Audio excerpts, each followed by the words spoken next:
নির্বাচন থেকে মূলত এর শুরু হয়েছে বলে জানিয়েছেন শ্বেতপত্র প্রণয়ন কমিটির প্রধান ও সেন্টার ফর পলিসি ডায়ালগ সিপিডির ফেলো ডক্টর দেবপ্রিয় ভট্টাচার্য।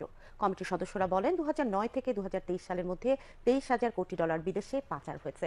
বর্তমান বাজার দরে এর পরিমাণ 28 লাখ কোটি টাকা। আজ অর্থনীতি নিয়ে তৈরি শ্বেতপত্র প্রতিবেদনের খসড়া প্রকাশ অনুষ্ঠানে বিগত আওয়ামী লীগ সরকারের আমলে টাকা পাচারের আনুমানিক এই চিত্র তুলে ধরা হয়। আফরিন জাহানের প্রতিবেদন। একটি প্রতিনিধিত্বমূলক কমিটি আমরা বিগত ফ্যাসিস্ট সরকার উন্নয়নের যে বয়ান দিয়ে এসেছিল শ্বেতপত্র কমিটির রিপোর্টে উঠে এসেছে তার উল্টো চিত্র। রিপোর্টে দেখা গেছে বিগত 15 বছরে দেশের ব্যাংক খাতে যে মন্দ ঋণ তৈরি হয়েছে তা দিয়ে 14টি মেট্রো রেল বা 24টি পদ্মা সেতু করা যেত। কমিটি বলছে গত 15 বছরে অর্থনীতির বিভিন্ন খাতের মধ্যে সবচেয়ে বেশি ক্ষতিগ্রস্ত হয়েছে ব্যাংক খাত। মন্দ ও খেলাফি ঋণের পরিমাণ আকাশ ছুঁয়েছে। শ্বেতপত্র প্রণয়ন কমিটি বলছে দেশের ব্যাংক খাত কৃষ্ণ গহ্বরের মধ্যে ঢুকে গেছে। বাংলাদেশ থেকে টাকা পাচারের বিষয়টিকে অর্থনীতিতে ক্ষতিকর